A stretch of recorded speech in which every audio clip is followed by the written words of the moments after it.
My name is Julio Marcia. I'm the Program Director for the California Wellness Foundation. I'm pleased to welcome you to the Foundation's 19th Annual Conference on Violence Prevention. Yes, 19 years.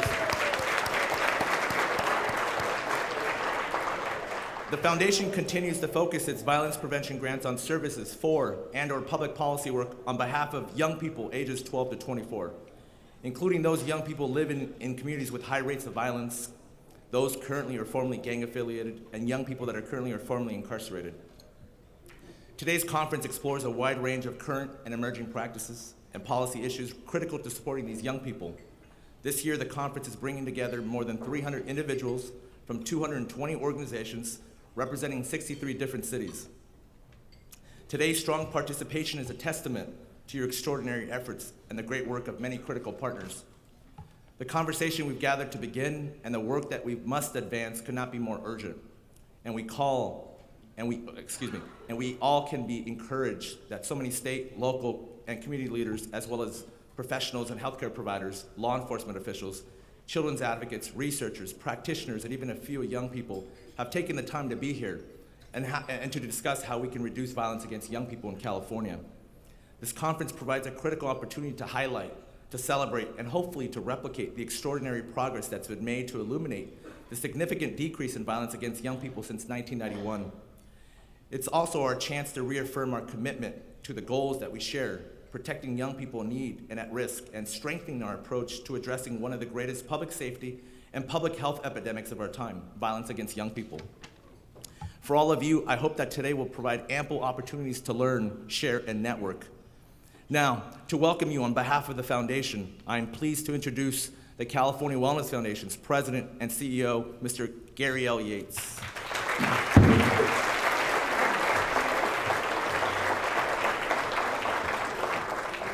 Thank you, Julio. Good morning, everybody. Great to see so many of you here today. You may have heard that I'm retiring at the end of the year. And I will tell you, at the beginning of the year, I made the announcement that this would be my last year. And after, there were a lot of, oh my gods, and there were, oh my God, it's about time. And after that sort of settled down, there was then a question that came up for people, and that was, well, what's going to happen to the Foundation's grant-making program? And for folks that work in violence prevention, is the Foundation going to continue to stay focused on violence prevention?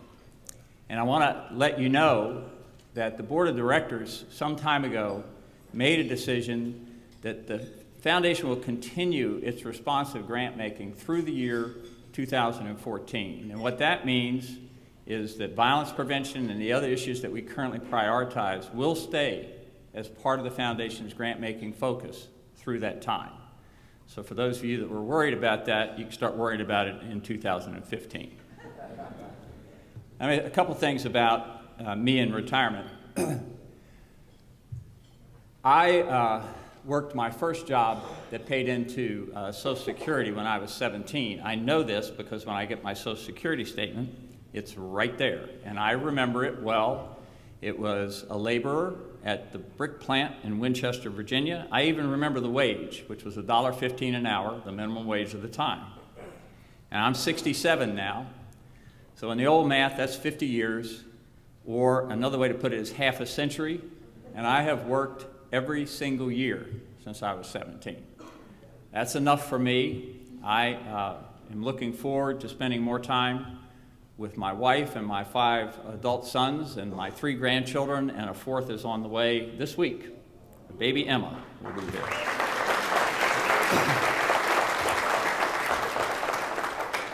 And I think many of you have also heard that the Foundation did a national search to identify the next CEO for the Foundation, and they have, and it was announced just a couple of weeks ago that Deanna Bonta will join the Foundation in January as the next president and CEO of the Foundation.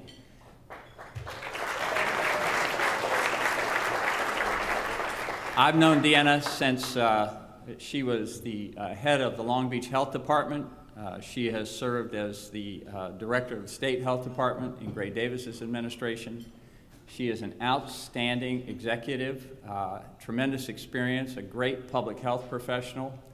And I will tell you this, at least in my opinion, the board could not have found and appointed a better person to be the next CEO. You'll see that, I know, in time. A little bit about what it means that the foundation is going to continue its responsive grant-making program. What that means for you is that any organization in the state of California will still be able to approach the foundation for funding with a 2-page letter of interest. 24/7, 365 days a year, you can get in the door. Now, in the door means your letter will be reviewed. It doesn't necessarily mean you'll be funded, and I know many of you have gone through this process. I always tell people, think about 90-10. 90% denial rate, 10% we want a proposal. But if we ask you for a proposal, you've got a 90% chance of being funded. And why is the rate so poor? Well, because our door is wide open, we get a whole lot more letters than we can fund. We get about 1,600 letters a year. We make about 400 grants. So that sort of tells you that. The other thing that it means as we continue the responsive grant-making program is that at least half the foundation's dollars every year are going to be for general operating support. That means that you can write this foundation. You don't have to say you're going to do anything new, creative, or innovative. You can ask for money to keep the doors open, the lights on, salaries paid. General operating support will remain a top priority for the foundation.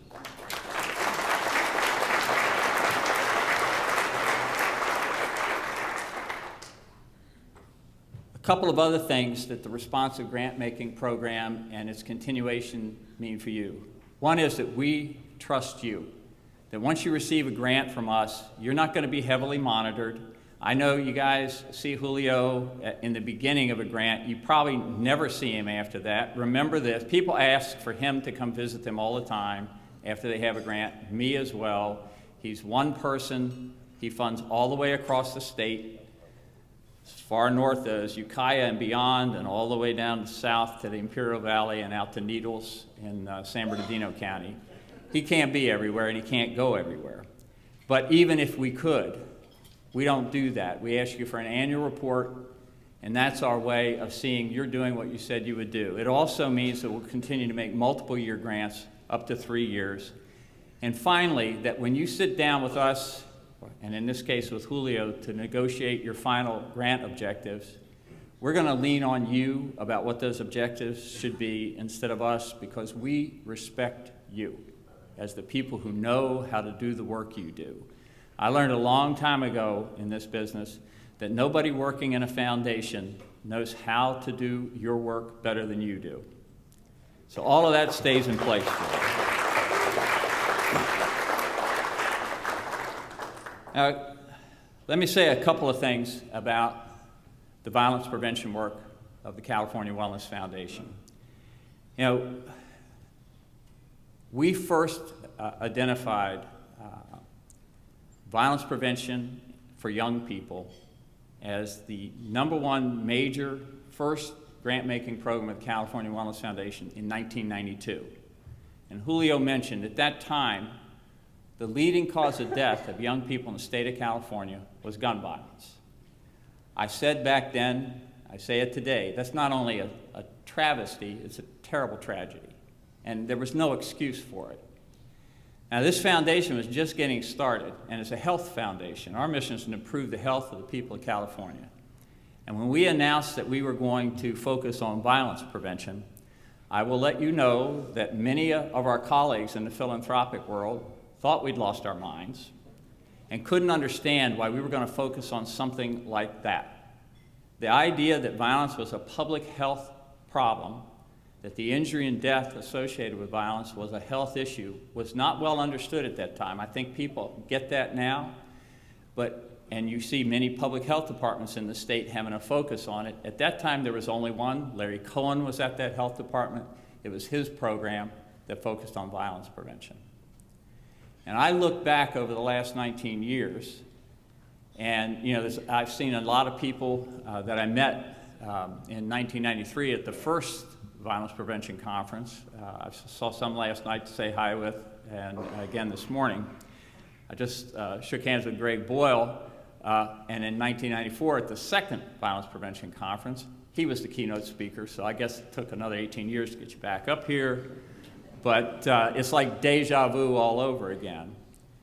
But the important thing that I want to share with you is that standing where I stand and watching what you and many others in this state have done, I just want you to know it's nothing short of remarkable. And let me point to a few things. In 1992, this state had some of the weakest gun control laws in the country. Today, it has the strongest gun control laws of any state in the United States. In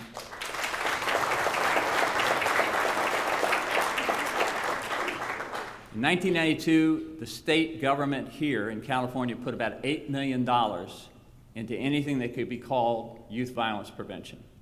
Today, it's over $800 million that the state government puts into In 1992, there were more than 15,000 young people incarcerated in the state youth prison. Today, that's down to 1,000, thanks to juvenile justice reform in the state of California.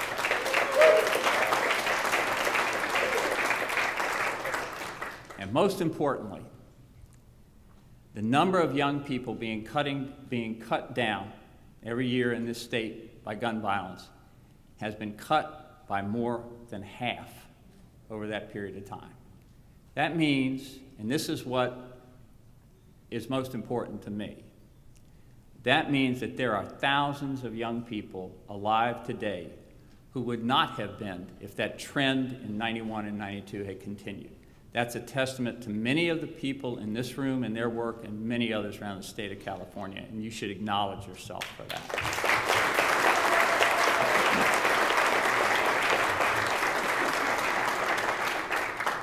Now, these are tough, difficult economic times in the state of California. Anybody who lives here understands that. And the state budget can only be said to be in disarray, and now you have the federal government cutting back as well. So as far as the kind of programs that many people here run, these are going to be tough times to find the funding to keep going. But I've learned something about the people who do this work in this state. And that is, they will persevere, funding or not. And I know that you will too. You will find a way to keep doing the great work that you do. And let me finally say this to you. It has been an honor and a privilege to be able to support so many terrific individuals and organizations for the last 19 years. I thank you for that. I thank you for the great work you do. Have a great conference today.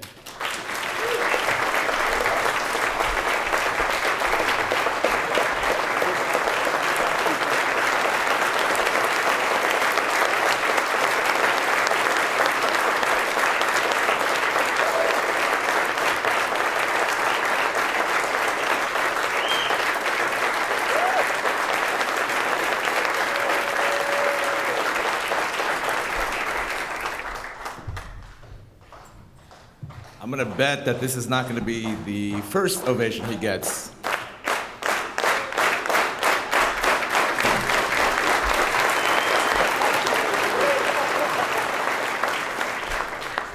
As many of you know, Gary doesn't like surprises. Well, too bad. Thank you, Gary. As he mentioned, this is his final Foundation Violence Prevention Conference that he will participate as president and CEO of the California Wellness Foundation. After a 19-year tenure with the foundation, he will retire. So before we hear from our keynote speaker, I'd like us to take a moment to recognize Gary's decades of leadership in advancing the field of violence prevention. To pay tribute to Gary, I'd like to show a short video that was put together by some of the foundation's grantees.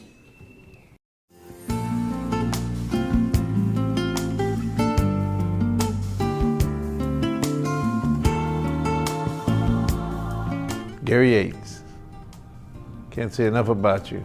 Gary, you're one of my heroes. So the Wellness Foundation's ability to support our work in this process and these efforts is fundamental to the transformation of Los Angeles to be a great, healthy community. Your work has that ripple effect where you've impacted us and you've impacted program people and we've impacted lives, and I don't think you can even measure that, how many people's lives you have changed for the better. And you owe so much to Gary Yates for underlining that.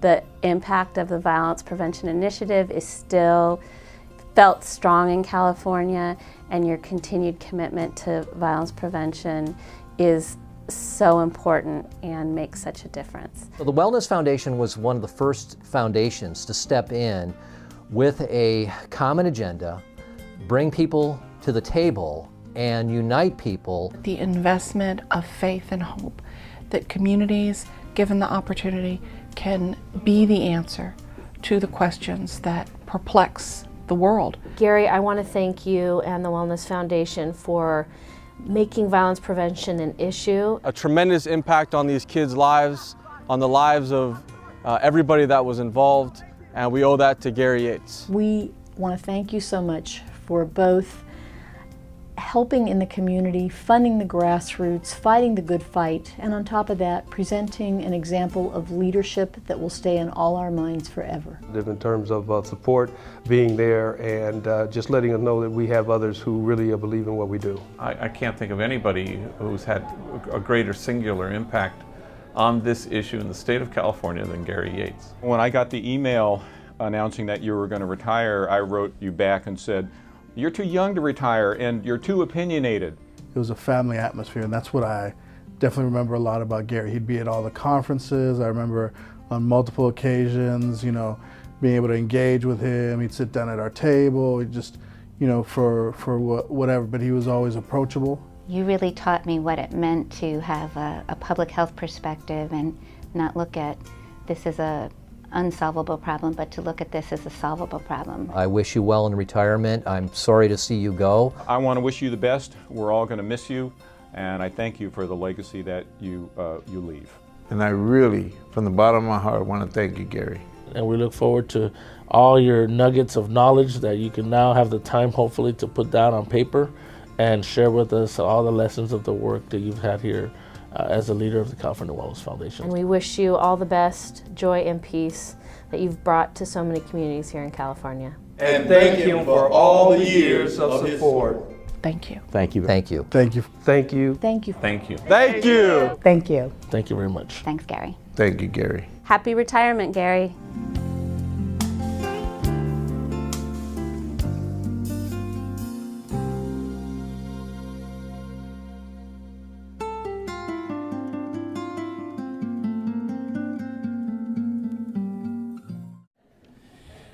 Thank you to all those that participated in the video presentation, and thank you to Gary for your character and integrity. You have proven that repeatedly over the past 16 years at the helm of the California Wellness Foundation. And for that, I, along with everybody in this room, say thank you.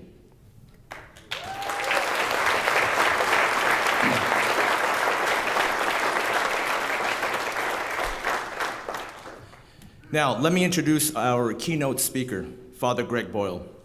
Father Greg Boyle was born in Los Angeles.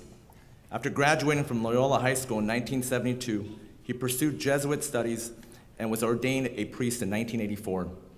He was appointed as pastor of Dolores Mission in the Boyle Heights neighborhood of Los Angeles in 1986, where he served through 1992. During this time, Father Greg created Jobs for a Future, a program created to address the escalating problems and unmet needs of gang-involved youth. In 1992, as a response to the civil unrest in Los Angeles, Father Greg launched the first business, Homeboy Bakery, with a mission to create an environment that provided training, work experience, and above all, the opportunity for rival gang members to work side by side. The success of the bakery created the groundwork for additional businesses, thus leading to the birth of Homeboy Industries in 2001. Today, Homeboy Industries nonprofit economic development enterprises include Homeboy Bakery, Homeboy Silkscreen, Homeboy Maintenance, Homeboy Homegirl Merchandise, and the Homegirl Cafe.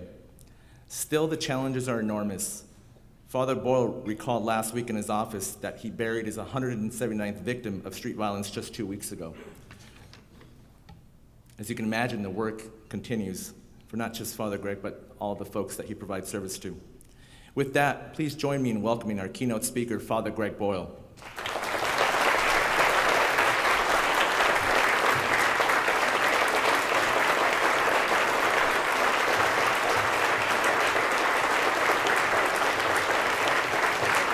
Thank you.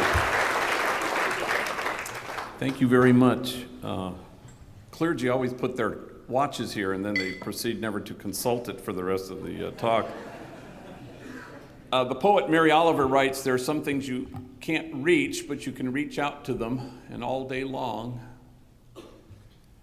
And there's nobody in this room or outside this room who has articulated what it is that we need to reach out for better with a greater sense of vision than Gary Yates.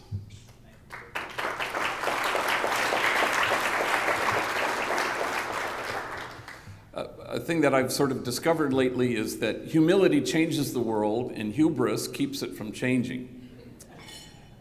Humility changes me and hubris keeps me from changing.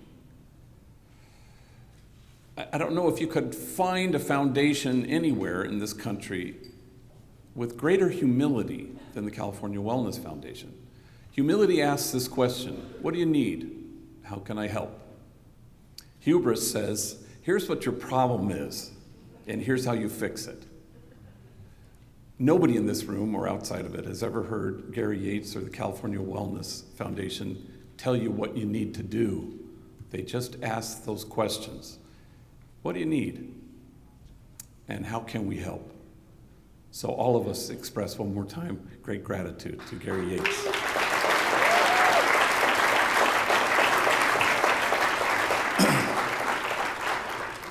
And since your hands are sort of in that neighborhood at the moment, I just want to say that, again, any other foundation, do you have greater sense of cariño and affection for somebody more than Julio Marcial? I don't think so.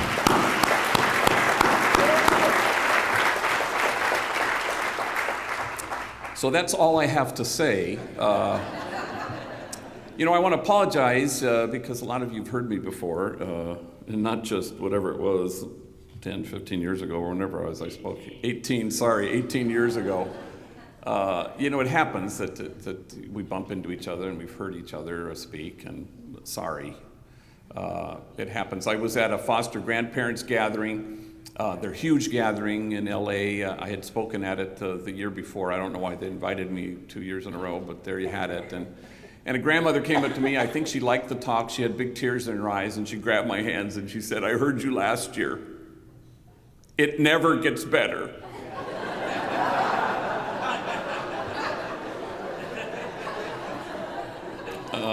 Kind of hoping she misspoke there, but, or it's like the homie was in my office who was, you know, I think we had kind of a transformational conversation. He too had tears in his eyes, gave me a big hug, and he says, damn, G, you never amaze me. Maybe I'm delusional here, but I was at East Max Jail in Wayside for Mass in a huge kind of dining hall, and there was a very large tattooed fellow who came up to me, somewhat menacing, I guess, and he came and he goes, so, you're the famous Father Greg, G-Dog. I know all about you. Your reputation exceeds you. I said, well, take a number. So there's a vision that brings us here, and it's a vision of wanting the world to look quite differently than it currently looks. And thanks to all of you in this room, the world does look differently than it did 20 years ago or 10 years ago.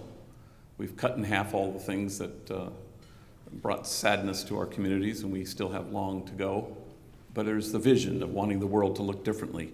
The prophet Habakkuk writes, the vision still has its time, presses on to fulfillment, and it will not disappoint. And if it delays, wait for it. But none of us want to wait for too long, con los brazos cruzados and tapping our feet and staring at our watches. We want to make something happen.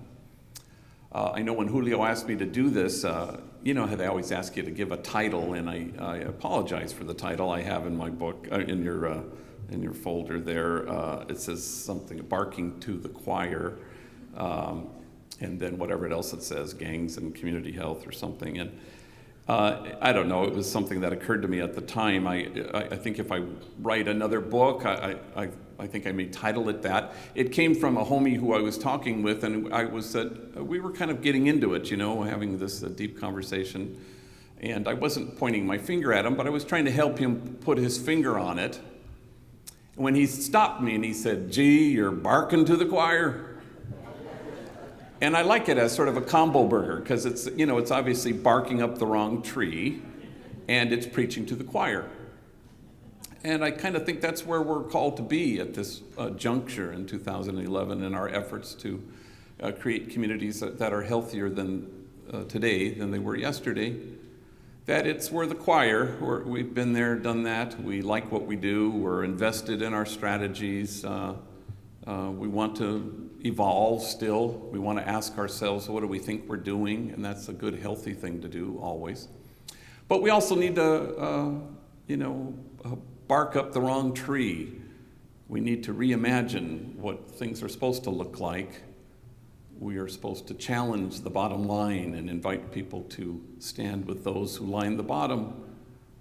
We want to really turn things upside down, and we want to find ourselves located in the right place always, standing at the margins and imagining a circle of compassion, and then seeking to dismantle the barriers that exclude. Imagining this circle, and then imagining nobody standing outside the circle. And to that end, we're all called in our ways to always stand with the poor and the powerless and the voiceless, to stand with those whose dignity has been denied, to stand with those whose burdens are more than they can bear. All of us have had the palpable experience of being so privileged to stand with the easily despised and the readily left out, to stand with the demonized so that the demonizing will stop, and with the disposable so that the day will come when we stop throwing people away. This is what we imagine, and this is what we set out to do. And maybe there are some things you can't reach, but you can reach out to them, and all day long. I suspect if kinship was our goal, we would no longer be promoting justice, we would in fact be celebrating it. And so we seek to bridge the distance that exists between us, where there is no us and them, there's only us. Mother Teresa diagnosed the world's ills correctly when she suggested that the problem in the world is that we've just forgotten that we belong to each other. So how do we stand against forgetting that? How do we seek and accomplish a compassion that in fact can stand in awe at what the poor have to carry, rather than stand in judgment at how they carry it? So for 25 years, I've worked with gang members, and I would not trade my life for anybody's. I've learned everything of value from the homies. Privileged to have with me here Cesat and Livester from my office. Privileged to travel with them and to learn from them. The homies have taught me of everything of value, but in the last 2 years, they've taught me how to text, and I'm so grateful to them. It sure beats the heck out of actually talking to people. And so, I'm pretty good at it. I'm pretty dexterous at it. LOL and OMG and BTW. And the homies have taught me a new one, OHN, which apparently stands for, oh, hell no. And I've been using that one quite a bit lately. So there I am with two homies, older vatos, Manuel and Poncho, and we're driving to Palm Desert to give a talk at a high school, and they're going to help me give it. And so we meet at 9 when Homeboy Industries sort of opens up, and so we meet and we drive. And Manuel's in shotgun, and he incoming, so I can hear that a text has arrived, and he looks at it and he sort of chuckles, and I say, well, what is it? And he goes, oh, it's dumb, it's from Snoopy, back at the office. Well, I'd just seen Snoopy, had just given me a big abrazote before when I greeted him in the morning, and Snoopy and Manuel work together in the clock-in room where they clock in hundreds and hundreds of our workers. It's a tough job. And I said, well, what's he say? Oh, gosh, it's dumb. Hang on a second. Hey, dog, it's me, Snoops. Yeah, they got my ass locked up at county jail. They're charging me with being the ugliest vato in America. You have to come down right now, show them they got the wrong guy. Well, we died laughing, you know, and then I realized that Manuel and Snoopy are enemies. They're from rival gangs. They used to shoot bullets at each other. Now they shoot text messages.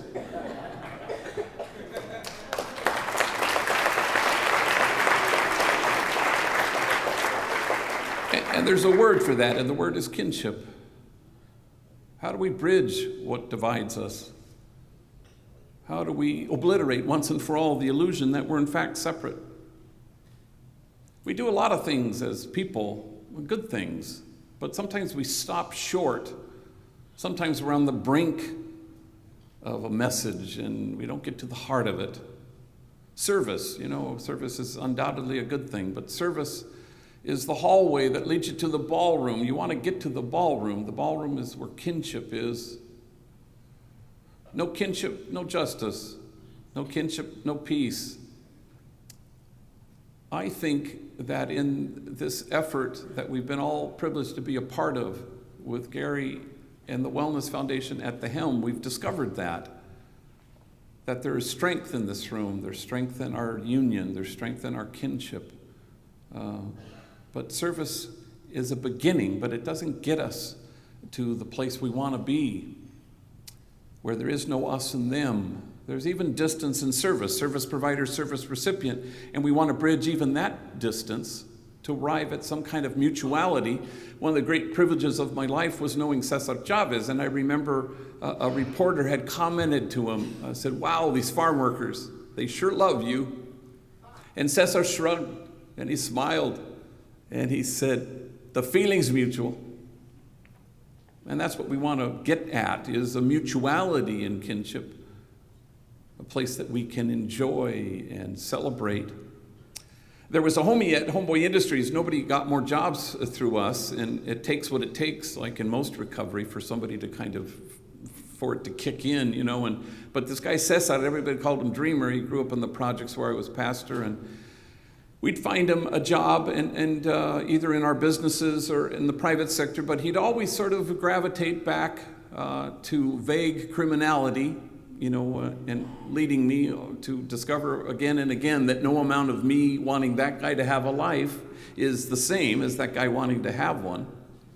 And so he finished like an 8-month stretch of violation and locked up, and he comes to see me, and he was about 25 years old at the time. Smart kid, dangerous sense of humor, and he says what homies often say: "This time it'll be different." And I go, okay. So I pick up the phone and I call a friend of mine who runs a vending machine company in Alhambra, and he hires Caesar right on the spot. Well, 2 weeks later, Cesar's in my office, and he's got his very first paycheck after 2 weeks of working. He's proudly waving it, and he says, "Damn, gee, this paycheck makes me feel proper. I mean, my jefita, she's proud of me, and my morritos, they're not ashamed of me, and you know who I have to thank for this job." And I said, "Oh, gosh, who?" And he looked at me strange, and he said, "Well, God, of course." "Oh, sure, yeah." No. That's right, yeah, God. He said, "You thought I was going to say you, didn't you?" "Oh, no, gosh, God absolutely is number one." He said, "You are so lucky we're not living in them Genesis days." I'm sorry, them Genesis days? He goes, "Yeah, because God would have had struck down your ass already by now." Well, I guess he told me. But suddenly, kinship so quickly, I defy you to identify exactly who's the service provider, who's the service recipient. It's mutual. It's mutual. How do we arrive at a compassion that can stand in awe at what people have to carry and leave behind the judgment that questions how they carry it? The Acts of the Apostles seem to characterize a healthy community in this way. It says, "And awe came upon everyone." That's where we want to be, where we stand in awe.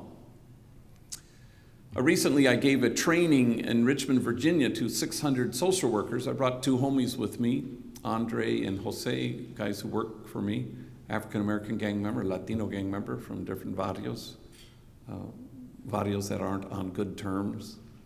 They helped me give the talk. I yacked for a while, and then they got up, and Jose, in his late 20s, started to tell the story of his life, and he was a little bit understated, I guess. He began by saying, I guess my mom and I, we didn't get along so good.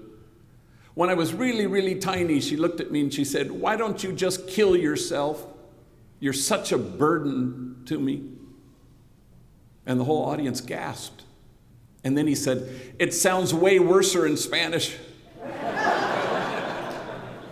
And the audience did what you just did. Then he said, I guess I was 9 years old when my mom drove me to the deepest part of Baja California, and she walked me into an orphanage, and she said to the people there, I found this kid. And she left me there. I was there for 90 days until my grandmother could get out of my mom where she had exactly dumped me. And then he says, all growing up, every single day, my mom would beat me so badly. She beat me with everything you could imagine and a lot of things you couldn't imagine. My back was so bloodied every day I had to wear 3 t-shirts. I wore 1 t-shirt because the blood would seep through, and then I put another one on and it still would come through. And finally, the 3rd t-shirt, you couldn't see the blood. Kids at school would mess with me. Hey, fool, it's 100 degrees. Why are you wearing 3 t-shirts? And then he starts to buckle and lose his battle with tears, and he says to this crowd, all throughout my adult years, I wore 3 t-shirts because I didn't want to look at my wounds. Not anymore. I welcome them. I run my fingers over them. I observe them.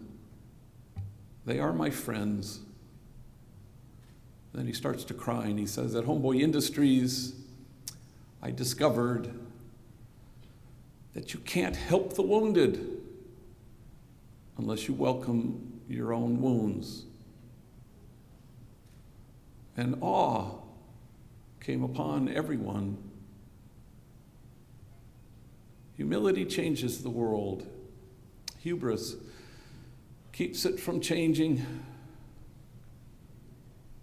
Homeboy Industries was started during the time I was pastor of the poorest parish in the city of Los Angeles, Dolores Mission, nestled in the middle of 2 public housing projects, Pico Gardens and Aliso Village. And at the time, they comprised the largest grouping of public housing west of the Mississippi. We had 8 gangs there at the time, leading the LAPD to deem it a place of the highest concentration of gang activity in the city. I buried my first young person killed because of this sadness in 1988, and as Julio mentioned, I buried my 179th a little over a week ago.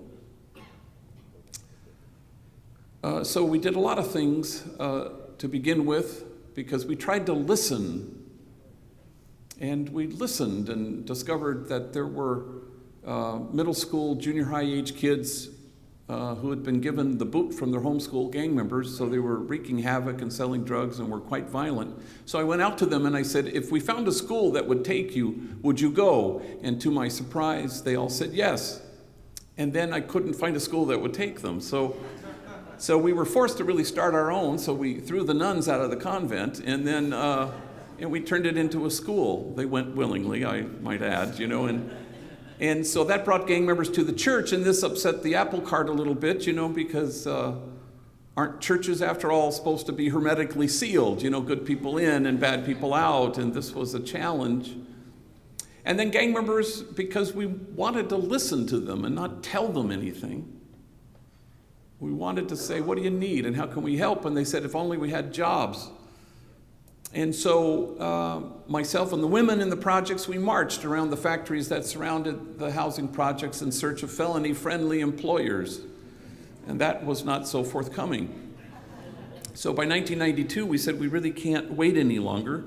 though we had created these make work things like graffiti removal and neighborhood cleanups, and we built a child care center, we said, well, let's start businesses. So in 1992, after the unrest, we started Homeboy Bakery across the street from the church, a tore-up old 80-year-old building. A month later, we started Homeboy Tortillas in the Grand Central Market in downtown LA. Once we had 2 businesses, we called ourselves Homeboy Industries, as if there was any industry involved in this venture. And not everything worked. Anything worth doing is worth failing at. That'll be on my tombstone. Homeboy Plumbing was not a huge success, as I recall. Who knew? People didn't want gang members in their homes. I just didn't see that coming. And now we've just evolved ourselves into a place that's quite large and quite comprehensive. And 15,000 folks a year walk through our doors. And if you listen long enough, homies will tell you what they need. We have every imaginable curricular thing, from anger management to parenting to grief and loss to GED to, we still have a school, substance abuse, every 12-step imaginable program. We have free tattoo removal. We have a designated clinic with 3 laser machines and 27 volunteer doctors and a paid PA, 800 treatments a month. And we still have 1,000 on the waiting list because gang members tell us that this is something they want. We don't tell them. And it all started because of a guy named Frank who wandered into my office 2 days out of Corcoran State Prison and sitting in front of me. And tattooed on his forehead, and pardon my French, was "fuck the world," you know, a billboard that filled the entire space. And he said, you know, I'm having a hard time finding a job, you know, and I said, well, you know, Frank, maybe we could put our heads together on this one, you know. And so I'm thinking, McDonald's, you know, do you want fries with that? No, we don't want fries. Mothers clutching their kids and running out the store. So I hired him at our bakery, and he bagged bread for 2 years. And during that time, I went in search of a doc, and so I found one at White Memorial Hospital who gave me 1 hour a month. And so he chipped away at Frank's forehead. And pretty soon I had a waiting list of multiple thousands of gang members who wanted the same treatment. So we evolved. In parentheses, Frank was in my office not long ago. He's now a security guard at a movie studio, and there is not a trace of Frank's angriest moment in his life left on his forehead, proving once and for all that every single one of us is a whole lot more than the dumbest thing we ever did.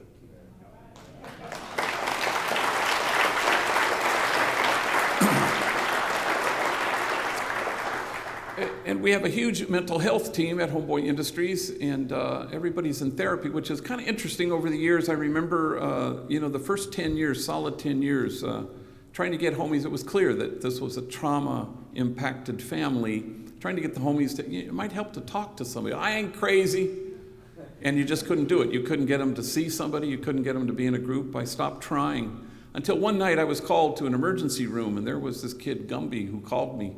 And I went to pick him up, and he had apparently an anxiety attack. And I was talking to him as I drove him home, and I said, you know, and I tried, you know, it might help to talk to somebody, like a counselor. He goes, you mean like analyze this? And suddenly I kept hearing analyze this 10, 20 times, and suddenly you had a tipping point where, homies, it was okay to talk to a therapist about what was going on in your life. Things change and evolve, and so should they, even though we are invested in our strategies. Homeboy isn't what it was 25 years ago, and I couldn't be happier, because there is nothing that is a greater sign of health than changing and evolving. So we have all our businesses still: Homeboy Bakery, Homeboy Silkscreen, Homeboy Homegirl Merchandise, where we sell our logo stuff. Homeboy Diner, the only place you can get food in the city hall. We sell our chips and salsas in a bunch of supermarkets.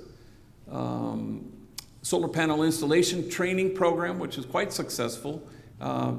Most homies today have been sentenced to a lifetime of joblessness because of their records, but this is sort of a shining little moment in the dark clouds on that horizon, because contractors don't know how to install solar panels, so they're willing to accept felons who are nationally certified to do this. So that's helpful and hopeful. We're in 24 farmers markets where we sell our goods, and Homegirl Cafe, where women with records, young ladies from rival gangs, waitresses with attitude will gladly take your order. My favorite story of this year happened when actress Diane Keaton showed up for lunch, Oscar-winning actress of Annie Hall and the Godfather movies. She shows up for lunch with a regular, a guy who's there once a week. And this is her first time there, and her waitress is Glenda. And Glenda's a homegirl, been there, done that, tattooed, been to prison, felon, parolee. She doesn't know who Diane Keaton is. And so she's taking her order, and Diane Keaton says, well, what do you recommend? And Glenda rattles off the 3 platillos that she particularly likes. And Diane Keaton lands on the second one. That one sounds good. I'll have that second one you mentioned. And then suddenly something dawns on Glenda. She goes, wait a minute. I feel like I know you, like we've met somewhere. And Diane Keaton decides to deflect it humbly. Oh, gosh, I suppose I have one of those faces, that people think they've seen before. And then Glenda goes, no, now I know. We were locked up together.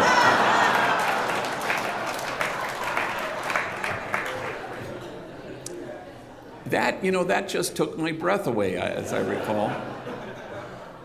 And I don't believe we've had any further Diane Keaton sightings now that I think of it. But suddenly, kinship so quickly, Oscar-winning actress, attitudinal waitress, exactly what God had in mind. And if you'll permit me, this is what I think is on God's mind.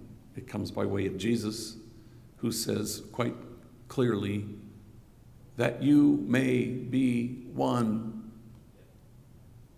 I suppose he could have been more self-referential, but he's not interested. It's about us, that you may be one.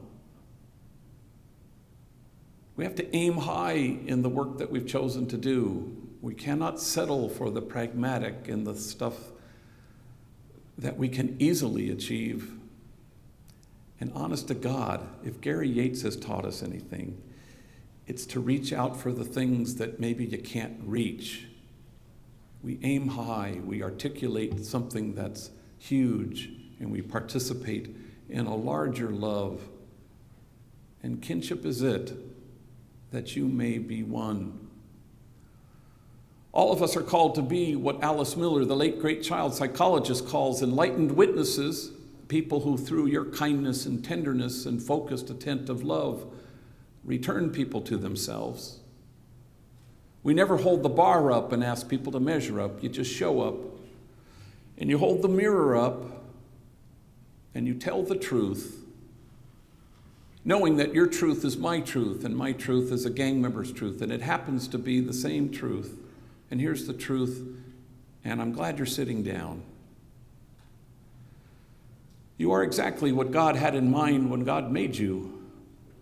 Then you watch as people, especially on the margins, become that truth. They inhabit that truth. And no bullet can pierce it. No 4 prison walls can keep it out. And death can't touch it because it's huge. But our task is to return people to the truth of who they are. Because I've written a book lately, and there's some universities that choose to force their students to read it, like the entire freshman class or that kind of thing, I feel obligated to go. So I went to Gonzaga University in Spokane. It also happens to be my alma mater, so I felt doubly obligated. So I brought 2 homies with me, Bobby and Mario, and they were going to help me with all the talks that we were invited to do. There was a main talk at night and then a lot of little talks during the day, classrooms and luncheons and meetings and such. And I've taken hundreds of homies with me to fly. Mario was the most paniqueado I'd ever taken in my life. He was hyperventilating, fearful. And we were at Burbank, and at Burbank you get on the tarmac, and you have the stairs. And so we're sitting by the window, we're waiting for a flight. It's early in the morning, and our plane comes in, and they get off the plane, and Mario's getting in more panicky mode. And I noticed that flight attendants are walking up the front steps with coffee, 2 large coffees, each one of them. And Mario goes, "When are we going to board the plane?" And I said, "Well, as soon as they sober up the pilot," and I point out the flight attendants with the coffee. I probably shouldn't have said that.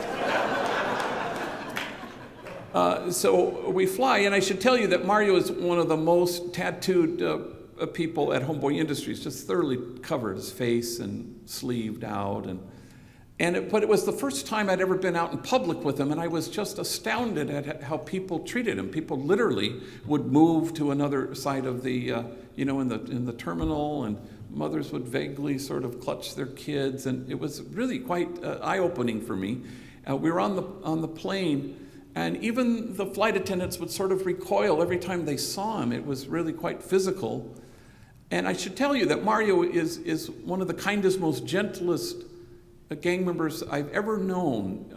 Angelic, really, though the packaging might suggest otherwise, I guess. But the flight attendant, would hand him peanuts, and he would take the peanuts, and as if this was the first time peanuts had ever been handed over to a passenger on a plane on Southwest, and he looks her in the eyes, and he takes the peanuts, and he doesn't just thank her. He says, "Thank you so much." It was kind of astounding to observe. And so we get to Spokane, and I said, "Look, I'm not going to give any of these talks. You're going to give them." And so classroom and luncheons and all those kinds of things. And they each got practice telling their story, a little snapshot of abandonment and abuse and rejection and violence, and awe came upon everyone.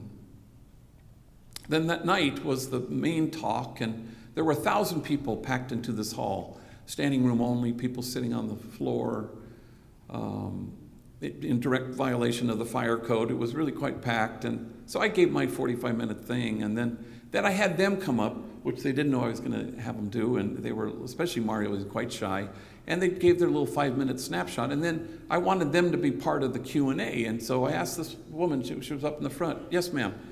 Yeah, I have a question for Mario." Well, Mario just gets in total panicky move, and he stands up to the microphone. "Yes." And the woman says, "You mentioned that you have 2 kids, a daughter and a son, and they're just on the verge of beginning their teenage years. What wisdom do you impart? What advice do you give them?" And Mario thought a long time, and he stood there, and he said, I don't. And then he starts to choke up. "I don't want my kids to turn out like me." And the woman shoots up, and she says, "Why wouldn't you want that? You are so kind, and you are so gentle. You are wise and compassionate and thoroughly good." Then she points at him and she says, "I hope your kids turn out to be like you." And 1,000 people stood up, and they applauded, and they did not stop. And all Mario could do was to hold his face in his hands, so overwhelmed at the fact that 1,000 total perfect strangers had chosen to return him to himself. That you may be one, it's mutual.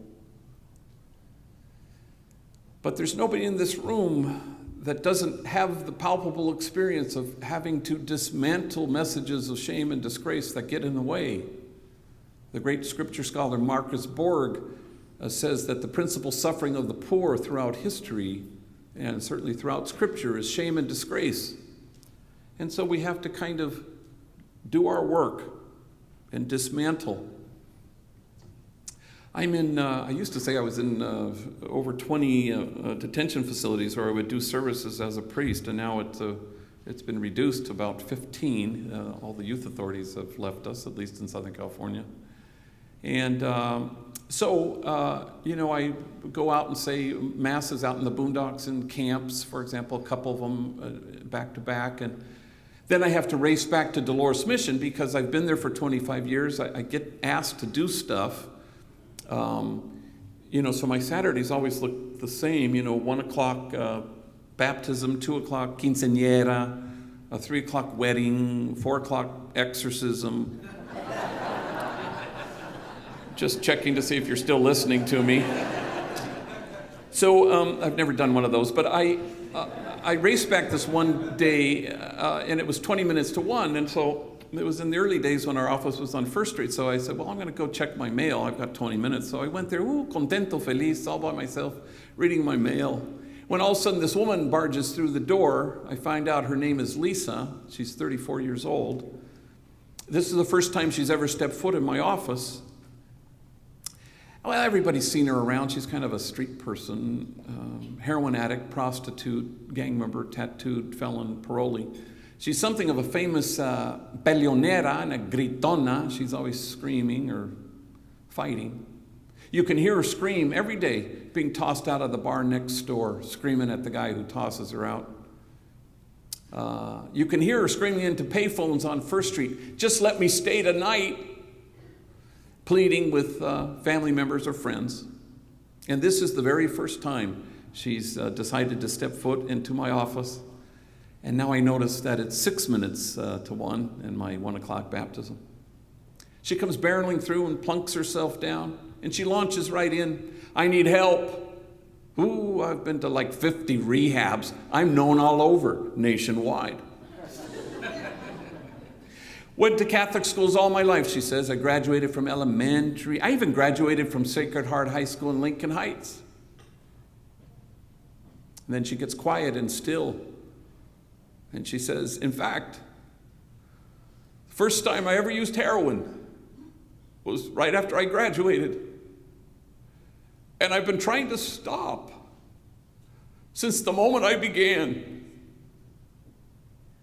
And I watched as she leaned her head against the wall behind her, and her eyes became like two ponds, water rising to meet its edges and spilling over. And she cried and she cried, until finally she leveled her eyes at me and she said with great deliberation, I am a disgrace. And suddenly her shame meets mine, because when I had seen her step into my office that afternoon, I had mistaken her for an interruption. It's mutual.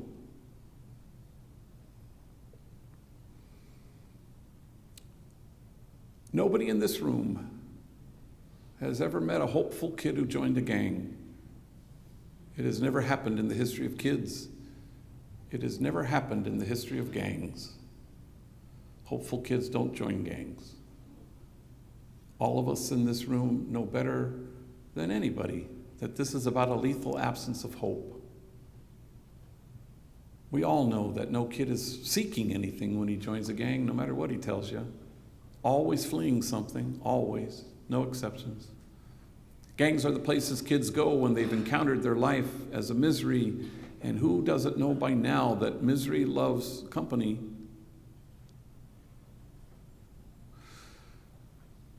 And so we seek to infuse a sense of hope to kids for whom hope is foreign. And we ask ourselves every day, what do we think we're doing when we do X, Y, and Z? And good for us, because that means we're listening to the people we've been privileged to accompany. We want to aim high, and maybe there are some things that you can't reach, but we can sure reach out to them, and all day long. We cannot settle for a sentence that begins with, gangs will always be with us. No, don't settle for that. Nobody in the community where I've been privileged to live for the last 25 years says that. They do not long for the day when gangs get along. They long for the day when gangs aren't part of the landscape. They long for the day when gang is not part of the multiple choice for their kid. A, go to college. B, learn a trade. C, join a gang. Ask any gang member in the state of California what is the thing that he hopes for. And that's what he and she hopes for. Ask him to close his eyes and imagine a community he wants. And once he's done this, the community he wants for his kid. Ask him if gangs are there. You won't find a gang member who says yes. If we listen, that's important data. Nobody has ever found a treatment plan born of a good diagnosis. I had leukemia once and went through chemotherapy and feeling okay at the moment, or as the homies still say to me, I hear your cancer's in intermission. Apparently it stepped out to the lobby to buy popcorn, so may the line be long. But I went to a doctor that I no longer go to who thought I had mono, and a bad diagnosis is not neutral. It puts you behind the 8 ball. You have to play catch up, and we don't want to do that. We need to get this one right. And we have, by and large, gotten this right, because everybody in this room has listened. And not everything that works helps, but everything that helps works. I think you could make a case to say that Operation Hammer, Chief Daryl Yates' gang sweep of the late 80s, actually worked. You could make a case, but nobody could make a case that it helped, and that's significant. Be wary of the stuff that we think we can measure, because not everything that works helps, but everything that helps works. And so we roll up our sleeves and we choose to do the thing that helps. A mantra that I use time and again comes by way of a Christmas carol called O Holy Night, and in it says, long lay the world in sin and error pining till he appeared and the soul felt its worth. And yet it's about Jesus, and yet it's about Christmas, but how is it not the job description of everybody in this room? You appear and the soul feels its worth. Exactly right. Blinky, Nane, Oti, Akil. Many, many here, you appear and the soul feels its worth. It's about a fully transformed life. It's not enough for society to say to gang members, just say no to gangs. We have to offer an exit on this crazy freeway. If there is no exit, what are we talking about? I've evolved. I used to work with gangs. I don't anymore. I work with gang members. I used to think a job and a paycheck did it. I know that that's not true. It's about a fully transformed life. We should settle for nothing less. We should settle only for communities that are healthy and freed from violence completely, and not fall prey to the pragmatism that sort of drives this for us. The outsider view has driven the inside of our approaches for too long. You folks, we all know what to do.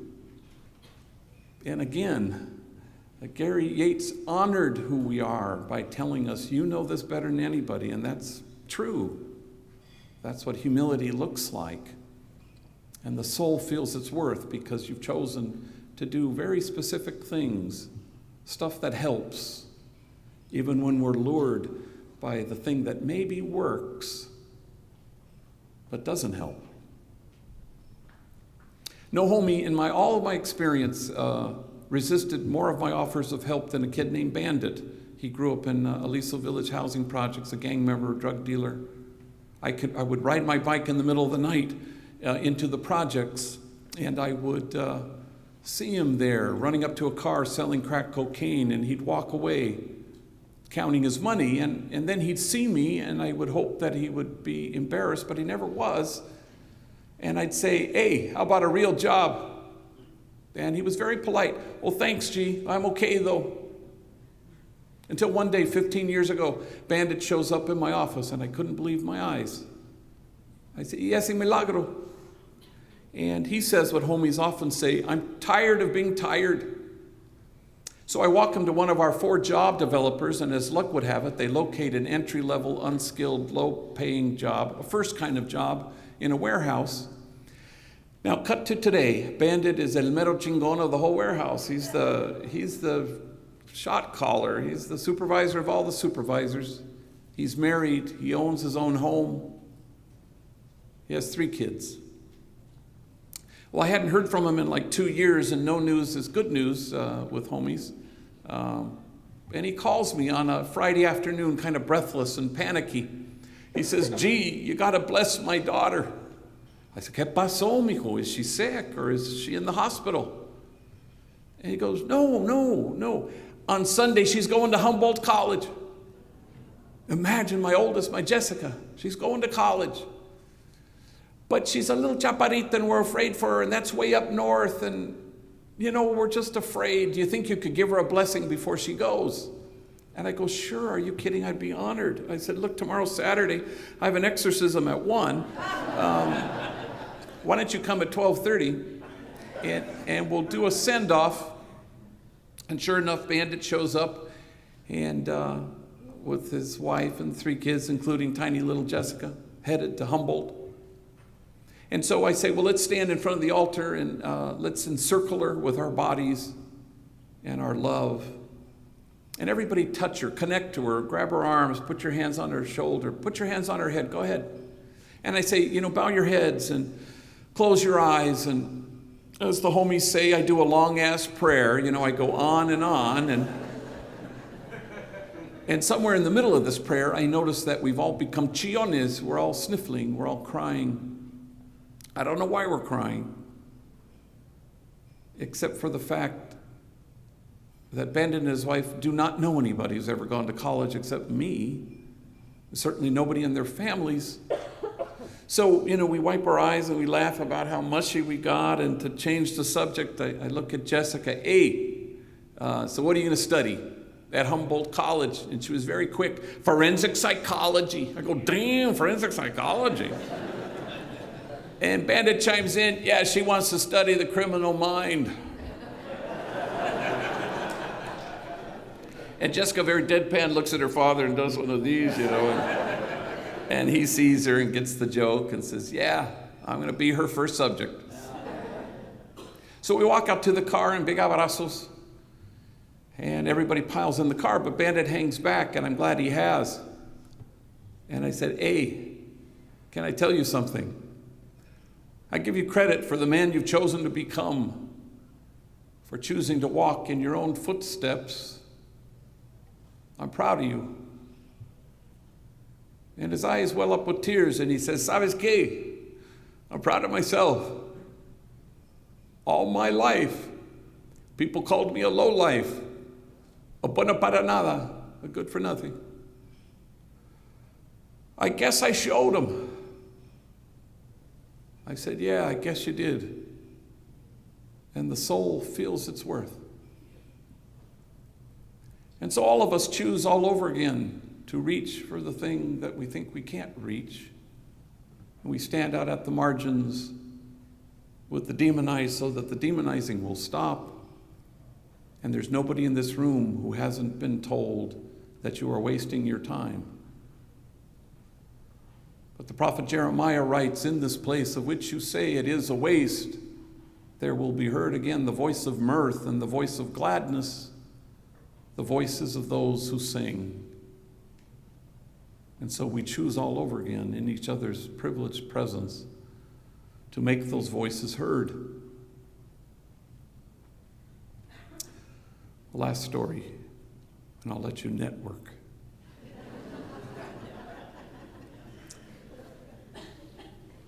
Everybody always asks us at Homeboy Industries, what's it like for enemies to work side by side with each other? And it's admittedly tense. Always initially, homies will come in, and just like in the gospel, not everybody who says, Lord, Lord, is going to get in, but not everybody who says, job is ready. But a homie will come in and say, I'm ready. I say, well, okay, I have an opening in the bakery, but you're going to have to work with X, Y, and Z, and I rattle off the names of enemies. And they always do exactly the same thing. It never varies. They think for a long time, and then they go, well, I'll work with them, but I'm not going to talk to them, which used to bother me in the old days, and of course until you discover that it is impossible for human beings to demonize people they know. You cannot do it. You cannot pull it off. Human beings can't sustain it.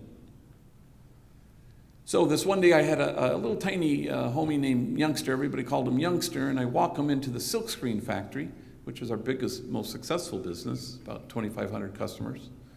And I walk him in to introduce him to his coworkers.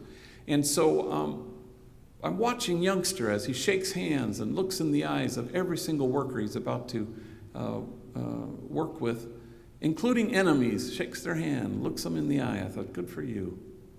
Until we get around the bend to the very last coworker who seems to be avoiding this encounter, a kid named Puppet. And when Puppet and Youngster are in each other's vicinity, they mumble something, they stare at their shoes, they don't shake hands. Well, I know they're enemies, but he just finished shaking hands with other enemies. But I discover later that this is a hatred and so personal, the beef, that neither of them think they can get past it. So I sense that much at the moment, and I look at them, I go, hey, if you guys can't hang working together, just let me know. I got a ton of people who would love to have this job. And they say nothing. About 6 months later, a Puppet goes 3 blocks to a corner store to pick something up, and on his way home, he decides to take a shortcut, so he cuts through an alley.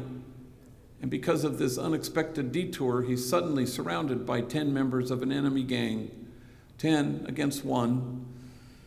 And they beat him badly when he falls to the ground. And they will not stop kicking his head until he's lifeless. Somebody finds him and takes him to White Memorial Hospital, where he's declared effectively brain dead. But it's the policy there to keep him connected to machines for 48 hours. So the doctors can get a flat read of 2 straight days, and then they sign the death certificate. This allowed family and friends to gather. I was at St. Louis University giving a talk. I flew home. I've seen a lot of horrible things in my life. Nothing to compare to the sight of this young man with his head swollen many times its size. It was horrifying. You could barely train your eyes on him. And so at the end of the 48-hour period, I blessed him. I gave him la unción de los enfermos. And at the end of the 48-hour period, we disconnected. And a week later, I buried him. But in the first 24 hours, I'm alone in my office. And it's 8:30 at night, and the phone rings. And it's Youngster, Puppet's coworker from the silkscreen. Hey, he says, that's messed up about what happened to Puppet. I said, yeah, it is. And then with a certain kind of eagerness even, he says, is there anything I can do? Can I give him my blood? And we both fall silent under the weight of it. Until finally, he breaks the silence, choking back his tears, and he says with great deliberation, he was not my enemy. He was my friend. We worked together. Now, can I say that always happens? Yes. Any exceptions? I cannot think of one. And it shouldn't surprise us that God's own dream come true for us, that we be one. just happens to be our own deepest longing for ourselves. It turns out it's mutual. And maybe there are some things you can't reach, but you can sure reach out to them. And all day long. For the vision still has its time, presses on to fulfillment, and it will not disappoint. And if it delays, we wait for it. Thank you all very, very much